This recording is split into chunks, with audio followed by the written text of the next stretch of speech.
am now pleased to introduce Taylor Swift, who will respond on behalf of the honorary degree recipients.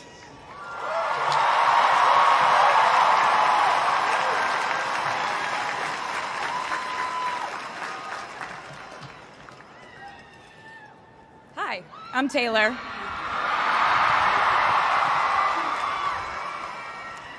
Last time I was in a stadium this size, I was dancing in heels and wearing a glittery leotard. This outfit is much more comfortable.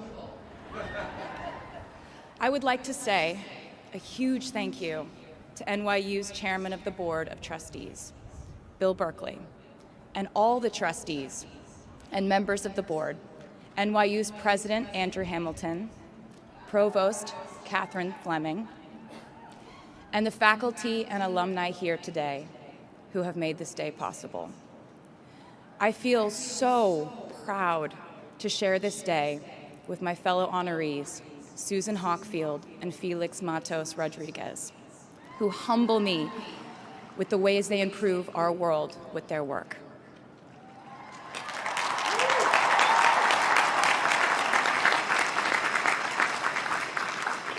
As for me, I'm 90% sure the main reason I'm here is because I have a song called 22.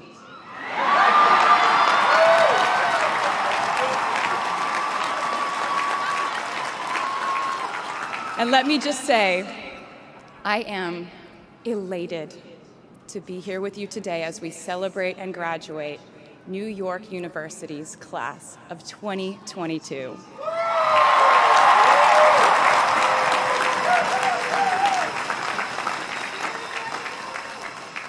Not a single one of us here today has done it alone.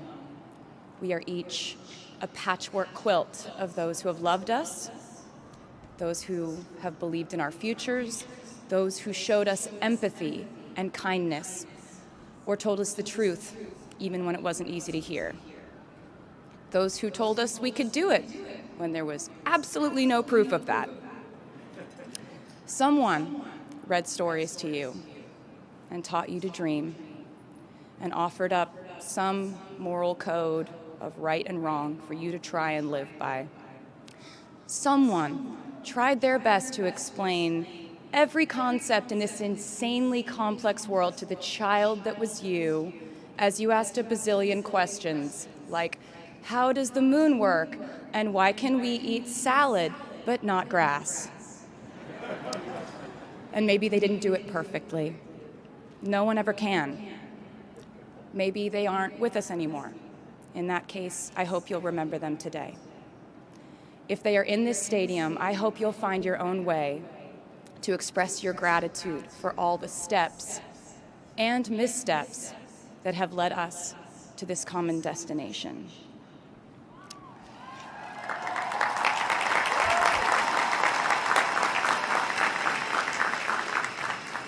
I know that words are supposed to be my thing, but I will never be able to find the words to thank my mom and dad, my brother Austin, for the sacrifices they made every day so I could go from singing in coffee houses to standing up here with you all today, because no words would ever be enough.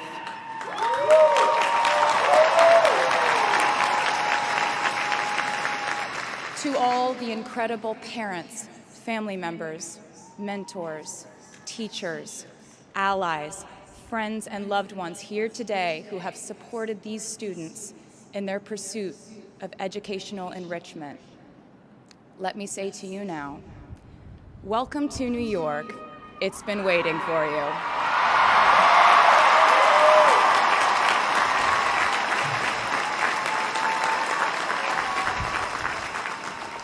I'd like to thank NYU for making me, technically, on paper at least, a doctor.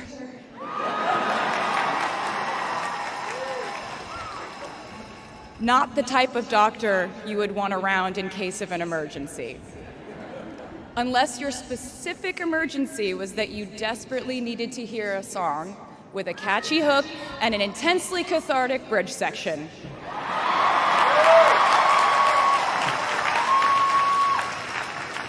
Or if your emergency was that you needed a person who can name over 50 breeds of cats in 1 minute. I never got to have a normal college experience, per se. I went to public high school until 10th grade, and then finished my education doing homeschool work on the floors of airport terminals. Then I went out on the road for radio tour, which sounds incredibly glamorous, but in reality, it consisted of a rental car, motels, and my mom and I pretending to have loud mother-daughter fights with each other during boarding so no one would want the empty seat between us on Southwest. As a kid, I always thought I would go away to college, imagining the posters I would hang on the wall of my freshman dorm.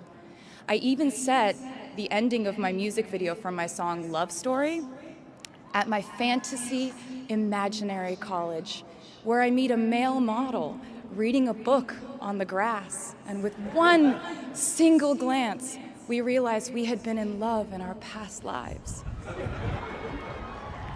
Which is exactly what you guys all experienced at some point in the last 4 years, right?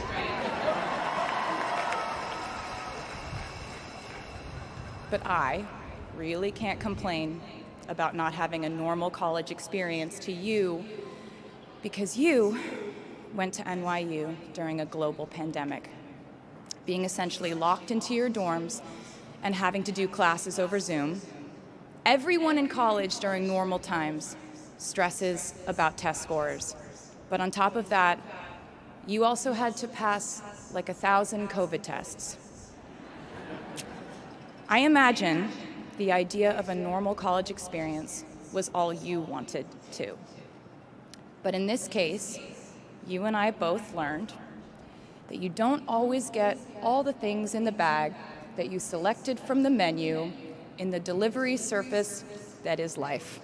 You get what you get. And as I would like to say to you wholeheartedly, you should be very proud of what you've done with it. Today, you leave New York University and then go out into the world searching what's next. And so will I.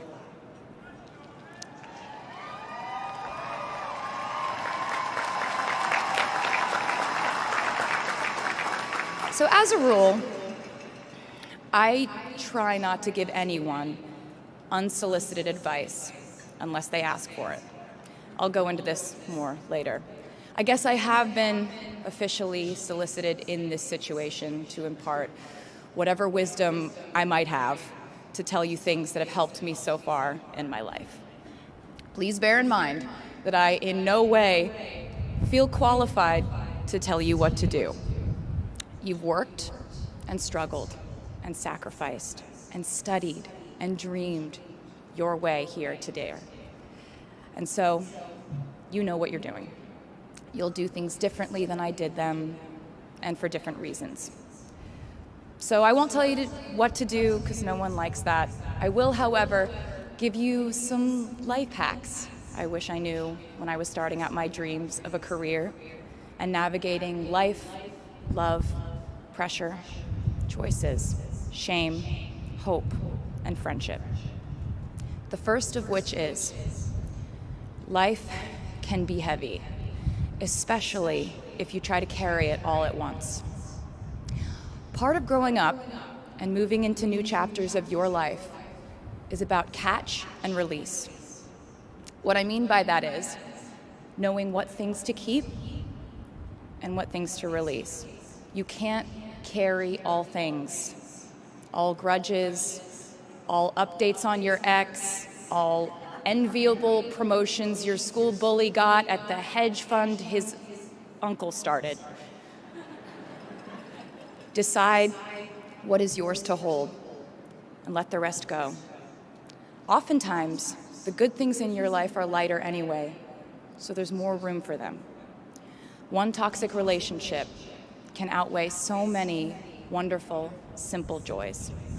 You get to pick what your life has time and room for. Be discerning. Secondly, Learn to live alongside cringe. No matter how hard you try to avoid being cringe, you will look back on your life and cringe retrospectively.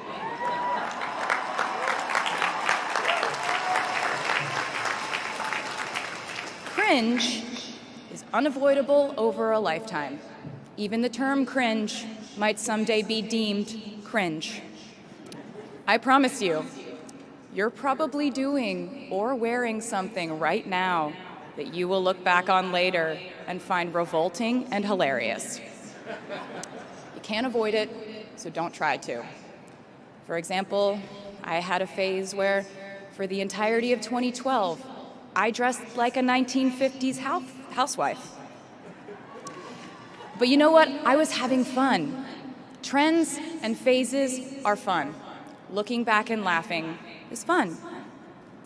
And while we're talking about things that make us squirm but really shouldn't, I'd like to say I'm a big advocate for not hiding your enthusiasm for things.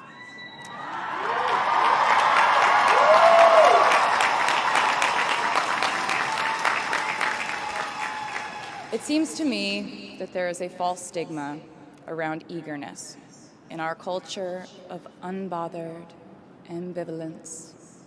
This outlook perpetuates the idea that it's not cool to want it, that people who don't try are fundamentally more chic than people who do. And I wouldn't know because I've been a lot of things, but I've never been an expert on chic, but I'm the one who's up here, so you have to listen to me when I say this. Never be ashamed of trying. Effortlessness is a myth. The people who wanted it the least were the ones I wanted to date and be friends with in high school. The people who want it the most are the people I now hire to work for my company.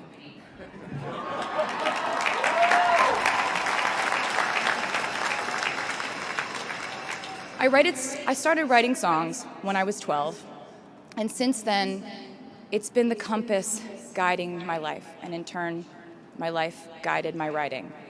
Everything I do is just an extension of my writing, whether it's directing videos or a short film, creating the visuals for a tour, or standing on a stage performing. Everything is connected by my love of the craft, the thrill of working through ideas and narrowing them down and polishing it all up in the end, editing, waking up in the middle of the night, throwing out the old idea because you just thought of a newer, better one, or a plot device that ties the whole thing together. There's a reason they call it a hook. Sometimes a string of words just ensnares me, and I can't focus on anything until it's been recorded or written down. As a songwriter, I've never been able to sit still or stay in one creative place for too long. I've made and released 11 albums, and in the process, I've switched genre from country to pop to alternative to folk. And this might sound like a very songwriter-centric line of discussion, but in a way, I really do think we are all writers.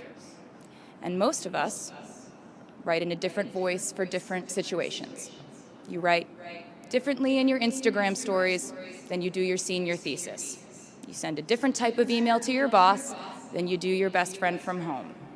We are all literary chameleons, and I think it's fascinating. It's just a continuation of the idea that we are so many things all the time. And I know it can be really overwhelming figuring out who to be and when, who you are now, and how to act in order to get where you want to go. I have some good news. It's totally up to you. I have some terrifying news. It's totally up to you. I said to you earlier that I don't ever offer advice unless someone asks me for it, and now I'll tell you why. As a person who started my very public career at the age of 15, it came with a price. And that price was years of unsolicited advice. Being the youngest person in every room for over a decade meant that I was constantly being issued warnings from older members of the music industry, media, interviewers, executives, and this advice often presented itself as thinly veiled warnings. See, I was a teenager at a time when our society was absolutely obsessed with the idea of having perfect young female role models. It felt like every interview I did included slight barbs by the interviewer about me one day running off the rails. And that meant a different thing to every person who said it to me. So I became a young adult while being fed the message that if I didn't make any mistakes, all the children of America would grow up to be perfect angels. However, if I did slip up, the entire earth would fall off its axis, and it would be entirely my fault, and I would go to pop star jail forever and ever. It was all centered around the idea that mistakes equal failure, and ultimately, the loss of any chance at a happy or rewarding life. This has not been my experience. My experience has been that my mistakes led to the best things in my life. And being embarrassed when you mess up, it's part of the human experience. Getting back up, dusting yourself off, and seeing who still wants to hang out with you afterward and laugh about it, that's a gift. The times I was told no, or wasn't included, wasn't chosen, didn't win, didn't make the cut, looking back, it really feels like those moments were as important, if not more crucial, than the moments I was told yes. Not being invited to the parties and sleepovers in my hometown made me feel hopelessly lonely. But because I felt alone, I would sit in my room and write the songs that would get me a ticket somewhere else. Having label executives in Nashville tell me that only 35-year-old housewives listen to country music, and there was no place for a 13-year-old on their roster, made me cry in the car on the way home. But then I'd post my songs on my MySpace, and yes, MySpace. And I would message with other teenagers like me who loved country music, but just didn't have anyone singing from their perspective. Having journalists write in-depth, oftentimes critical pieces about who they perceived me to be made me feel like I was living in some weird simulation. But it also made me look inward to learn about who I actually am. Having the world treat my love life like a spectator sport in which I lose every single game was not a great way to date in my teens and 20s. But it taught me to protect my private life fiercely. Being publicly humiliated over and over again at a young age was excruciatingly painful, but it forced me to devalue the ridiculous notion of minute-by-minute, ever-fluctuating social relevance and likability.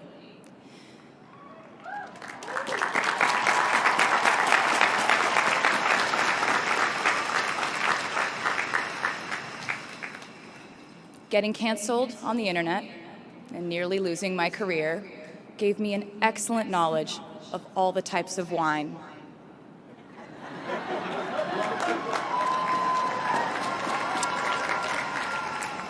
I know I sound like a consummate optimist, but I'm really not.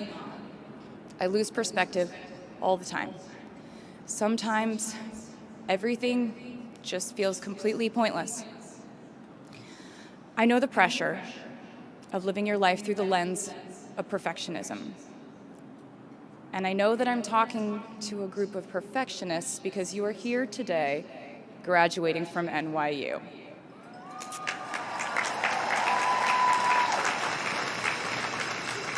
So this might be hard for you to hear. In your life, you will inevitably misspeak, trust the wrong person, underreact, overreact, hurt the people who didn't deserve it, overthink, not think at all, self-sabotage, create a reality where only your experience exists, ruin perfectly good moments for yourself and others, deny any wrongdoing, not take the steps to make it right, feel very guilty, let the guilt eat at you, hit rock bottom, finally address the pain you caused, try to do better next time, rinse, repeat.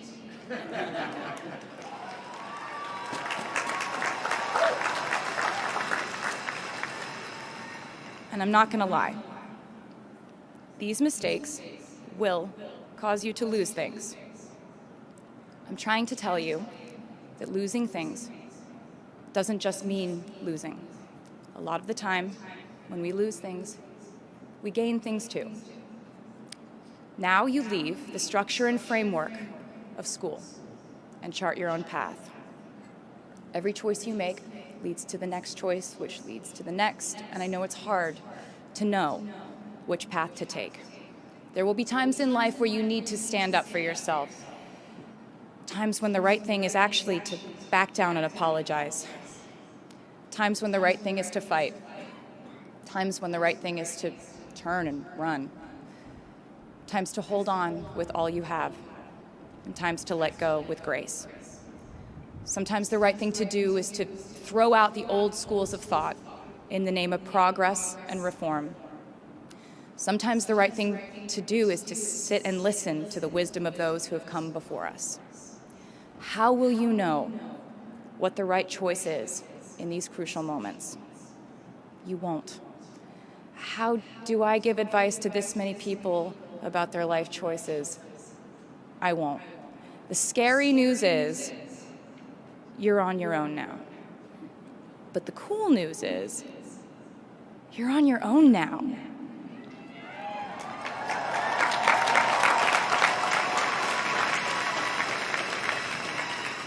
I leave you with this. We are led by our gut instincts, our intuition, our desires and fears, our scars and our dreams. And you will screw it up sometimes. So will I. And when I do, you will most likely read about it on the internet. Anyway, hard things will happen to us. We will recover. We will learn from it. We will grow more resilient because of it. And as long as we are fortunate enough to be breathing, we will breathe in, breathe through, breathe deep, and breathe out. And I am a doctor now, so I know how breathing works. I hope you know how proud I am to share this day with you. We're doing this together, so let's just keep dancing like we're the class of 22.